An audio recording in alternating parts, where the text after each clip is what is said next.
문재인 대통령이 5대 그룹 총수를 비롯한 기업인 130여 명을 청와대로 초청해 각본 없는 자유 토론을 나눴습니다. 재계는 규제를 풀어달라고 건의했고 문 대통령은 규제 혁신을 약속하는 한편 고용과 투자를 당부했습니다. 국토부가 표준 단독주택 공시가격을 대폭 올릴 것으로 예고되면서 주민들의 민원이 잇따르자 지자체들이 나섰습니다. 서울 강남과 서초 등 6개 구가 국토부를 방문해 공시가격을 낮춰달라 요청한 겁니다. 계속되는 공시가격 논란 짚어봅니다. 카드사들이 신용도가 높은 고객에게 오히려 높은 카드론 이자를 물린 것으로 확인됐습니다. 카드사들이 저신용자의 이자를 깎아주는 마케팅을 하면서 상대적으로 고신용자들이 높은 이자를 부담하게 된 겁니다. 실태 취재했습니다. 4월부터 저소득 어르신들에게 매월 최대 30만 원의 기초연금이 지급됩니다. 국민연금 수령액은 이달부터 평균 6천 원 정도 오릅니다. 달라지는 연금제도 알아보겠습니다.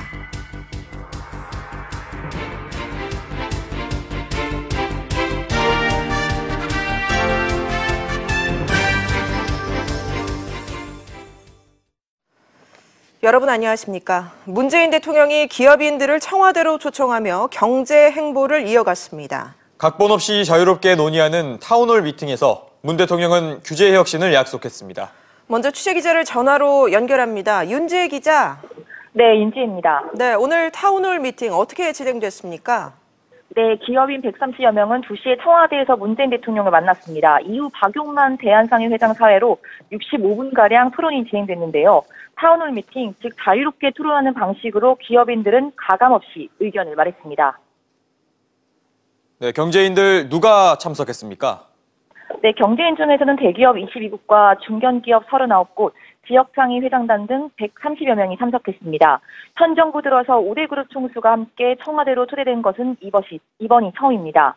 홍남기 부총리 겸 기획재정부 장관 등 정부 측 인사 10명도 참석을 했습니다. 문 대통령은 모두 발언을 통해서 고용과 투자 그리고 규제 혁신을 강조했는데요. 직접 들어보시겠습니다. 기업이 힘차게 도약할 수 있는 환경을 만드는 것이 올해 우리 정부의 목표입니다. 여러 기업들이 올해부터 대규모 투자를 계획 중인 것으로 알고 있습니다. 정부 내 전담 지원반을 가동해 신속히 실행될 수 있도록 돕겠습니다. 윤 기자, 대기업들은 어떤 얘기를 전했습니까? 네, 기업인들은 규제 개혁에 대한 논의와 더불어 현장에서의 애로사항을 전한 것으로 알려졌습니다. 토론이 끝난 뒤에는 박용만 대한상인회장, 그리고 삼성, 현대차, SK, LG, 현대그룹 총수와 셀트리온 회장 등 문 대통령과 함께 경내에 산책을 하면서 남북 경협과 그리고 우리 반도체 시장, 헬스케어 산업까지 이런 얘기를 허심탄회하게 나눴습니다. 지금까지 SBS CNBC 윤지혜입니다. 네, 문재인 대통령이 기업인과 대화를 갖는 건 올해 들어서만 3번째입니다. 오늘 타운홀 미팅에서 재계는 규제 철폐를 요구했고 대통령은 규제 혁신을 약속하는 대신 과감한 투자를 당부했습니다. 이어서 안지혜 기자가 보도합니다. 오늘 만남은 형식도 복장도 자유로웠습니다. 사전 각본 없는 타운홀 미팅 형식인데다 허심탄회한 논의를 위해서 양복 우도도 벗었습니다. 토론 진행에 앞서서 제가 대통령님께 한 가지 건의 말씀을 좀 드렸으면 좋겠습니다. 이 워킹 미팅의 분위기를 살리기 위해서 상의를 탈의를 하고 진행을 하면 어떨까? 하지만 막상 논의가 시작되자 재계의 건의는 날카로웠습니다. 문정부가 역점을 둔 혁신 성장에 아직도 걸림돌이 많다는 겁니다. 정보 보호 규제가 다른 산업에도 너무나 많이 잡고 있어서 AI나 빅데이터가 활성화될 수 있도록 이 부분에 대해서 규제를 좀 더 풀어주셨으면 합니다. 혁신 성장을 하기 위해서의 기본 전제는 실패에 대한 용납입니다. 법을 적용하시거나 규제를 완화하시거나 샌드박스에 했을 때 기본적인 철학적인 배경이 실패를 용납해도 좋다, 아니 실패를 해도 좋다라는 생각을 가져주셨으면 합니다. 이에 정부는 과감한 규제 개혁으로 의미 있는 성과를 약속했습니다. 올해 가시적인 성과, 아주 의미 있는 이와 같은 규제 샌드박스 적용 사례가 100건 이상 나오도록 정부가 적극적으로 기업을 지원하겠습니다. 정부 정책의 무게중심이 앞으로 혁신 성장으로 더 이동할 것으로 보이는 가운데 문 대통령은 개별 기업의 고용과 투자를 독려했습니다. SBS CNBC 안지혜입니다. 대통령과 기업인과의 대화, 규제 혁신과 투자 등 무거운 이야기에서 친밀도 있는 이야기도 오갔다고 하는데요. 이 내용 취재기자와 짚어보겠습니다. 서주연 기자가 나와 있습니다. 자, 서 기자, 오늘 이 청와대 토론회가 끝나고 청와대 경내에서 산책도 이어졌다고요? 네, 그렇습니다. 오늘 토론회를 마친 뒤 대통령과 참석 기업인 일부가 함께 산책에 나섰는데요. 박용만 대한상의 회장과 삼성, 현대차 등 4대 기업, 그리고 서정진 셀트리온 회장, 방준혁 넷마블 의장, 현정은 현대그룹 회장 등이 모두 커피 보온병을 들고 청와대 내부를 산책했다고 합니다. 예. 먼저 이재용 부회장과 문 대통령의 발언이 좀 주목을 받고 있는데요. 이 부회장이 문 대통령에게 지난번 인도의 삼성 공장에 와주신 거는 감사한데 우리 공장이나 연구소에 다시 한번 와주십시오 이렇게 제안을 했고, 또 문 대통령이 여기에 삼성이 대규모 투자를 해서 공장을 짓는다거나 연구소를 만든다면 언제든지 가겠다라고 답을 했습니다. 예. 또 두 사람은 최근 반도체 경기에 대한 이야기도 나눴습니다. 또 최태원 회장이 자연스럽게 이 반도체 시장 자체가 아주 안 좋은 것이 아니라 가격이 내려가서 생기는 현상으로 보시면 된다라고 반도체 수요는 계속 늘고 있다라는 설명을 덧붙였습니다. 네, 거기에다가 오늘 남북 경협 이야기도 나왔다고요? 네, 그렇습니다. 문 대통령은 산책 중에 현정은 현대그룹 회장을 향해서 현대그룹이 요즘 희망 고문을 받고 있다. 뭔가 열릴 듯 하면서 열리지 않고 있다면서 최근 돌파구를 찾지 못하고 있는 남북 문제의 경협을 표현했다고 하는데요. 문 대통령은 산책 종료 직전에 현정은 회장에게 다시 속도를 내겠다라는 말을 한 것으로 알려졌습니다. 예. 이를 두고 금강산 관광이나 개성공단 재개 혹은 남북 경협 전반에 걸쳐서 대통령이 포괄적으로 의지를 나타내겠다라는 관측이 나오고 있습니다. 네, 서 기자, 오늘 자리는 이 재계 별들이 한 자리에 모인 자리잖아요. 전체적인 분위기는 어땠어요? 네, 일단 앞서 언급이 됐는데 오늘 토론회는 박용만 대한상의 회장의 제안으로 모두 양복 자켓을 벗고 편하게 이루어졌습니다. 예. 토론회 참석 전부터도 이 대한상의에서 버스로 이동을 하는 재계 인사들에게 큰 관심이 쏠렸는데요.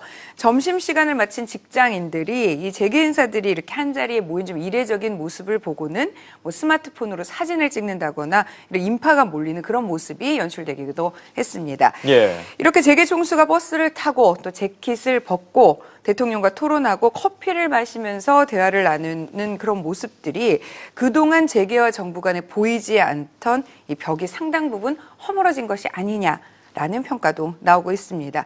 이런 격이 없는 소통의 행보로 문 대통령이 경제 국정 기조 중에 하나인 혁신 성장에 강하게 드라이브를 걸 것이다라는 관측도 나오고 있는 상황입니다. 알겠습니다. 서 기자 이야기 잘 들었습니다. 서울의 표준 단독주택 공시가격이 올해 20% 넘게 오를 예정입니다. 특히 강남구는 40% 넘게 오를 것으로 예고되면서 주민들의 불만 섞인 민원이 폭주하고 있습니다. 결국 일부 자치구가 국토부를 찾아 공시가격을 낮춰달라 요청하고 나섰습니다. 먼저 강산 기자가 보도합니다. 서울 연남동의 한 단독주택입니다. 표준주택으로 지정된 곳인데 올해 공시가격이 2배 정도 올랐습니다. 직접 받으신 분이 계획을 하시니까 한 260% 올랐다고 하시는데. 공시가격이 크게 오르면서 집주인들의 불만도 커지고 있습니다. 이게 맨날 안 좋죠. 너무 많이 오르니까요. 2배 올랐던데, 5배 올랐던데.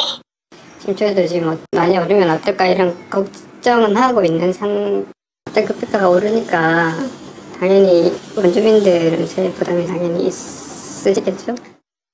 국토부 집계에 따르면 올해 서울 단독주택 표준 가격은 지난해에 비해 20% 넘게 올랐습니다. 강남구가 43%로 가장 많이 올랐고 이어 용산구와 마포구 등이 뒤를 이었습니다. 놀란 집주인들의 불만 섞인 문의가 이어졌고 지난 9일과 10일에 걸쳐 강남과 서초 등 6개 구청 관계자들이 공시가격을 조정해달라며 국토부를 찾았습니다. 일시적으로 이제 상승을 하는 것보다는 단계적으로 상승해서 좀 부담을 최소화하면서 가는 게 좋지 않느냐 뭐 이런 의견을 이제 전달하러 간 거죠. 저희가 어쨌든 이제 일선에서 직접 그 주민들하고 대면하면서 이제 업무를 하게 되잖아요.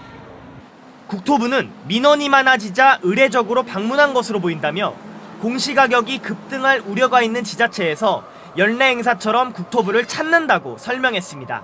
SBS CNBC 강산입니다.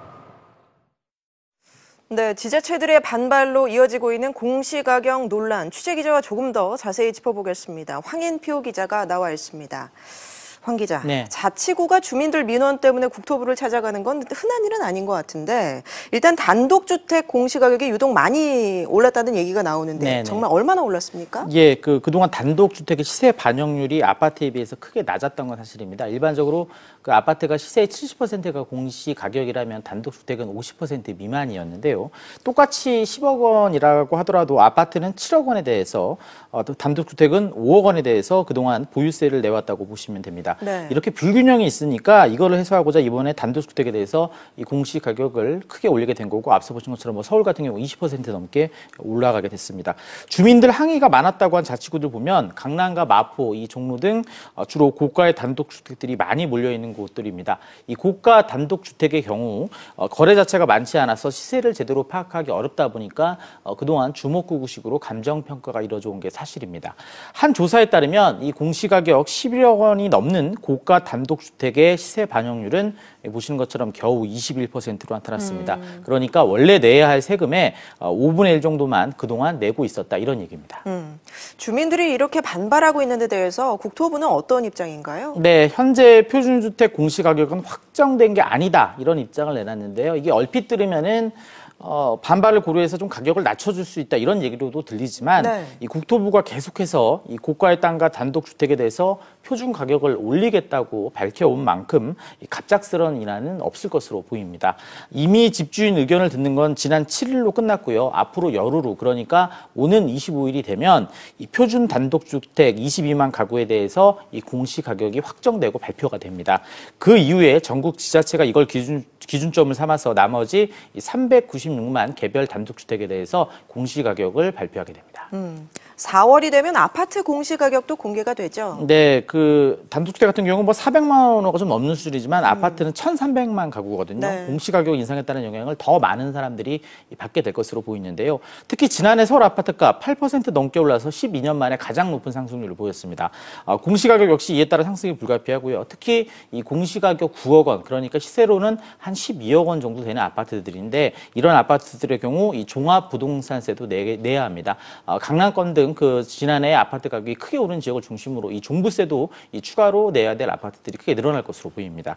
그러나 아파트의 경우 앞서 말씀드린 대로 이미 시세 반영률이 70%에 달하기 때문에 그 몇몇 단독주택처럼 뭐 공시가격이 갑자기 2배 이상 뛰는 그런 일은 거의 일어나지 않을 것으로 보입니다. 알겠습니다. 황 기자 얘기 잘 들었습니다. 금리가 올라도 생활비 등 급전이 필요할 때 카드론을 이용하는 분들 많을 텐데요. 그런데 카드론을 취급하는 국내 대형 7개 카드사가 신용도가 낮은 고객보다 좋은 고객에게 비싼 금리를 물린 것으로 금융당국 조사 결과 드러났습니다. 박규준 기자의 단독 보도입니다. 국내 한 대형 카드사에 카드론 문의를 하자 대뜸 50%까지 금리 할인이 가능하다고 말합니다. 뭐 50% 할인 받으시면 더 내려가시겠죠. 그렇게 적용 받으시는 분들도 계시고 아니면 뭐 45% 할인 되시는 분들도 계시고 퍼센티지가 매달마다 달라지고. 이 카드사의 등급별 카드론 금리를 따져보니 신용등급 7에서 10등급엔 연 18.31% 금리를 적용하는데 이보다 신용도가 좋은 6등급은 0.35%포인트 더 높은 금리가 적용되고 있습니다. 고객 입장에선 신용도가 더 좋은데도 더 비싼 금리를 물고 있는 셈입니다. 이처럼 금리 역전 현상이 벌어지는 건 카드사들의 과도한 금리 할인 마케팅 때문입니다. 카드사들이 고객 확대가 수월한 저신용자, 신규 고객을 중심으로 50% 가까이 금리를 할인해주는 마케팅을 하다 보니 신용등급이 높은 고객이 더 높은 금리를 적용받는 황당한 일이 벌어지는 겁니다. 금융감독원은 지난해 2차례 카드론 영업을 하는 카드사 7곳을 현장 점검한 결과 7개 카드사 모두에서 이 같은 금리 역전을 적발했습니다. 금감원은 신용체계를 왜곡하고 기존 고객들이 피해를 보고 있다며 대책을 논의 중입니다. 다 그런 문제가 있는 것을 파악은 하고 있습니다. 누가 봐도 불합리하다고 생각되는 사람들의 등급 간 금리가 역전된다든지 그런 부분들은 누가 봐도 불합리하지 않습니까? 그런 부분은 일어나지 않게끔 가이드라인을 정해가지고 금감원은 1분기 중으로 추가 현장 점검을 착수하는 동시에 금리 역전을 원천 금지하는 방안을 내놓기로 했습니다. SBS CNBC 박규준입니다. 네, 신용등급이 높은 사람이 낮은 사람보다 비싼 이자를 내고 있다. 앞뒤가 안 맞는 얘기인데요. 그런데 이런 일이 실제 벌어지고 있습니다. 어찌된 내용인지 취재기자와 짚어보겠습니다. 박규준 기자가 나와 있습니다. 자, 박 기자. 예. 자, 이 같은 금리 역전 현상이 이 카드사들의 과도한 마케팅 경쟁 탓이다, 이런 얘기죠? 네, 맞습니다. 이게 지난 몇 년 동안 카드사 입장에서는 가맹점 수수료 수입이 많이 떨어졌잖아요. 그러다 보니까 카드론을 공격적으로 늘렸는데요. 예. 이 과정에서 재미를 본 영업 방식이 바로 이 소위 금리 할인 마케팅이라는 겁니다. 이 카드사들이 고객을 늘리기 위해서 기존 고객보다는 신규 고객을, 그리고 이 카드론을 자주 이용하는 중저신용자들을 중점 영업 대상으로 삼아서요, 금리를 최대 50%까지 좀 할인해주는 그런 방식을 썼는데요. 예. 이러다 보니까 상대적으로 고신용자가 더 비싼 금리를 내는 황당한 일이 벌어지는 겁니다. 이 카드사 대출금리 산정 방식을 좀 보시면요, 이 대출 원가에다가 목표 이익률, 여기에다가 조정금리라는 것을 더해서 최종적으로 금리가 산출이 되는데요. 이 카드사들이 이 조정금리라는 것을 멋대로 높게 올려놓고서 고객에 따라서 할인폭을 달리하는 이 불합리한 영역을 벌이고 있다, 이렇게 당국은 의심하고 있는 상황입니다. 네, 박 기자. 그런데 결국 꼼수 영업이 짙다, 이런 얘기잖아요. 근데 소비자들 입장에서 보면 자신이 아무래도 신용등급이 높은데도 비싼 금리를 물리고 있다는 사실을 모르고 있다는 게 더 문제라는 거죠?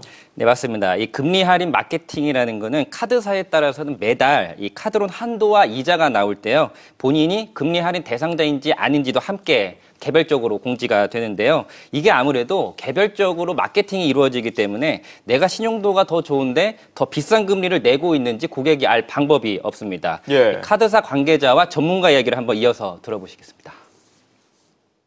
금리가 있을 수밖에 없어요. 20%만 해도 4%잖아요. 근데 그건 고객들이 서로 간에 알 수는 없는 부분이고. 저신용자들 그렇게 금리를 30%, 40% 깎아줘도 된다는 얘기는 이익이 난다는 얘기 아니겠어요. 결국은 그럼 우량 신용자들이 더 부담하게 되는 건데, 이거는 정부 비대칭을 지금 활용해서 영업하는 거잖아요.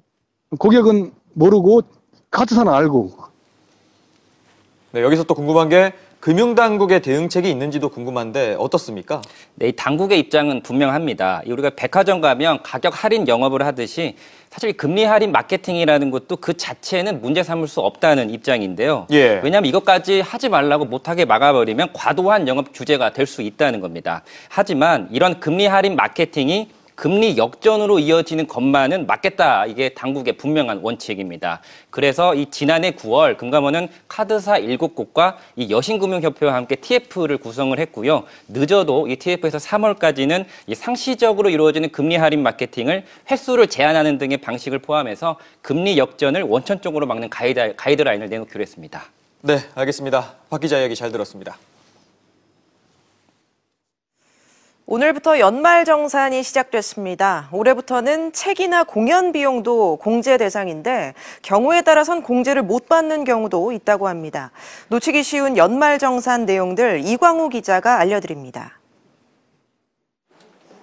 책값이나 공연비는 총급여 7천만 원 이하 근로자가 7월 이후에 카드로 결제한 경우 100만 원까지 30% 소득공제를 받을 수 있습니다. 다만 모든 책과 공연이 할인을 받을 수 있는 건 아닙니다. 소득공제를 받기 위해서는 책이나 공연 티켓을 구입한 업체가 소득공제 대상 사업자로 등록이 돼 있어야 합니다. 이 사업자 현황은 문화체육관광부의 문화포털 사이트에서 검색을 통해 확인할 수 있습니다. 공제 액수가 700만 원으로 비교적 큰 의료비는 대상 기관이 많아서 누락되는 경우가 있습니다. 모레까지 누락된 의료비를 의료비 신고센터에 신고하면 오는 20일부터는 수정된 자료를 확인할 수 있습니다. 안경이나 컨택트 렌즈 그리고 보청기 등의 구입비는 구매하셨던 곳에서 영수증을 챙겨주셔야 되고요. 2018년도에 출생한 신생아에 대한 이제 의료비 정보가 파악이 되지 않는 경우가 있습니다. 월세 역시 누락이 많은 항목으로 주민등록 등본과 임대차 계약서 사본, 실제 월세를 이체한 기록만 있으면 됩니다. 집주인 동의나 확정일자는 없어도 되지만 전입신고는 되어 있어야 합니다. SBS CNBC 이광호입니다. 오는 4월부터 저소득 어르신들에게 매월 최대 30만 원의 기초연금이 지급됩니다. 국민연금 수령액은 이달부터 월 평균 6천 원 정도 오르는데요. 달라지는 연금제도 조슬기 기자가 설명해 드립니다. 소득 하위 20%에 속하는 65세 이상 노인 150만 명가량이 오는 4월부터 최대 30만 원의 기초연금을 받습니다. 정부는 이 같은 인상 계획을 당초 오는 2021년부터 시행할 방침이었지만 최근 노인 가구의 소득 분배 지표가 악화돼 생활이 어려운 어르신부터 우선 적용하기로 결정했다고 밝혔습니다. 다만 기초연금 최종 금액은 국민연금을 얼마나 받는지, 배우자도 기초연금 수령자인지, 소득이 얼마나 되는지 등에 따라 일부 줄어들 수 있다고 설명했습니다. 또 이른바 소득 역전 현상을 방지하기 위해 지급액을 최대 5만 원까지 감액하는 조항도 만들어 형평성을 맞추기로 했습니다. 예를 들어 기초연금 30만 원을 받을 수 있는 저소득자 선정 기준액, 즉 소득 기준을 5만 원이라고 했을 때 소득이 4만 원인 A씨는 최대 30만 원의 기초연금을 받아 34만 원이 되지만 소득이 6만 원인 B씨는 일반 수급자로 분류돼 25만 원의 기초연금을 받아 31만 원이 됩니다. 정부 지원으로 소득이 적은 A씨가 B씨보다 소득이 오히려 많아지는 역전 현상이 발생하게 됩니다. 이를 막기 위해 소득이 기준금액과 가까울수록 지급액을 깎겠다는 겁니다. 복지부는 이와 함께 국민연금에 대한 물가 상승률 반영 시기를 올해부터 1월로 앞당겨 시행하기로 했습니다. 이에 따라 올해 연금 수급액은 지난해 물가 상승률 1.5%를 반영해 월 평균 5,690원 더 오르게 됩니다. 복지부는 또 올해 1월부터 3월에 국민연금을 타는 신규 수급자 10만 명도 평균 급여액이 18,000원 정도 오른다고 덧붙였습니다. SBS CNBC 조슬기입니다. 은행들이 금리를 정할 때 기준이 되는 코픽스 금리가 대폭 올랐습니다. 이에 따라 코픽스와 연동되는 은행 주택담보대출 변동금리도 크게 오를 전망입니다. 취재기자를 연결해 보겠습니다. 정지환 기자. 네, 정주환입니다. 네, 코픽스 금리가 큰 폭으로 올랐다고요? 네, 은행 변동금리 대출 금리의 기준이 되는 코픽스 자금 조달 비용 지수가 또 올랐습니다.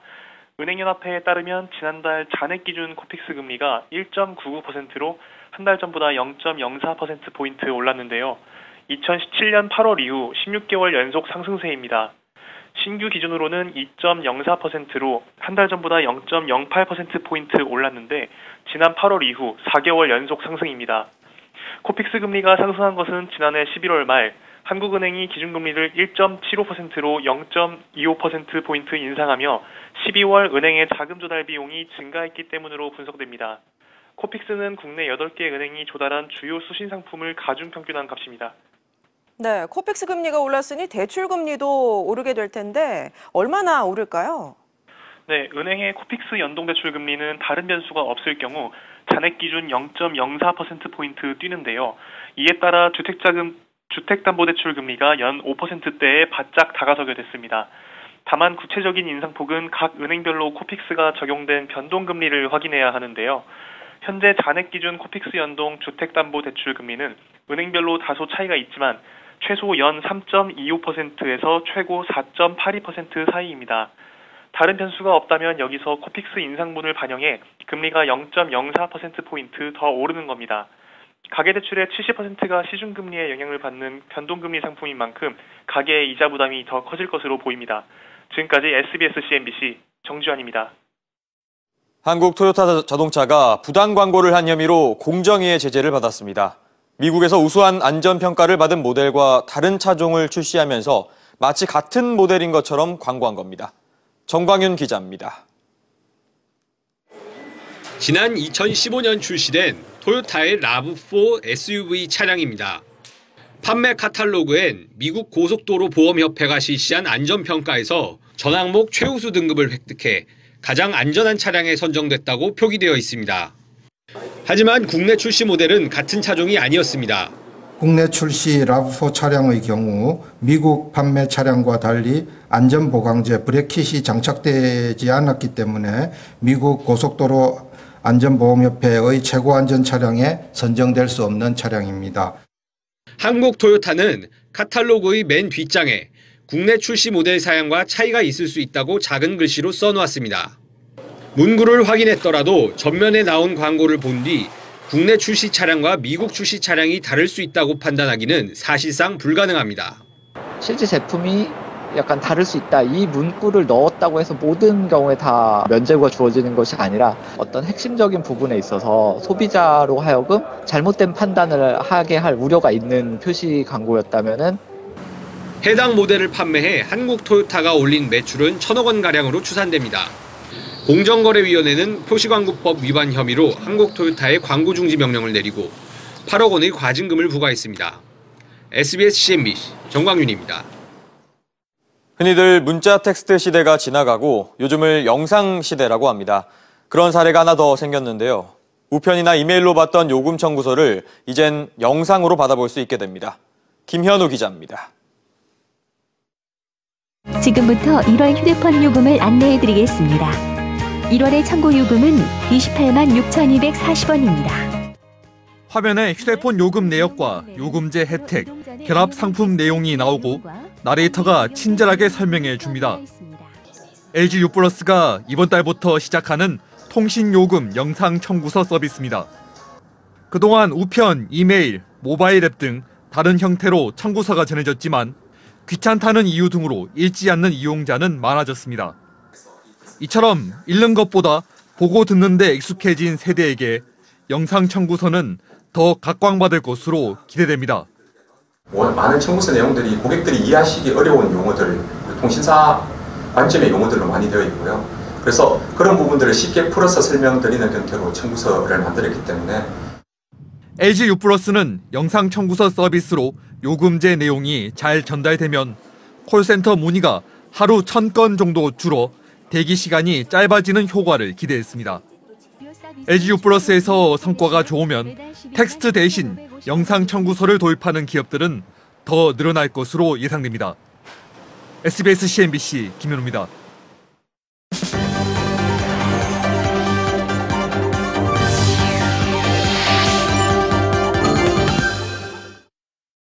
국세청 연말정산 간소화 서비스가 오늘부터 시작된 가운데 신용카드 소득공제 자료 처리 과정에서 일부 오류가 발생했습니다.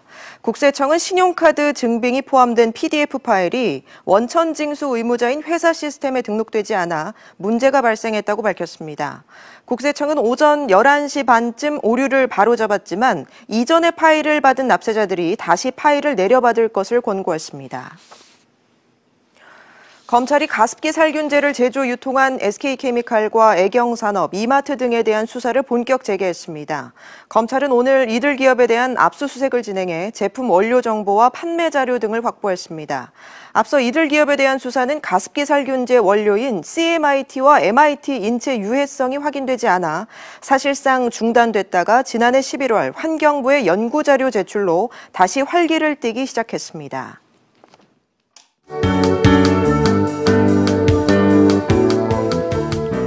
안녕하세요. K웨더 라이프스타일 예보 박유라입니다.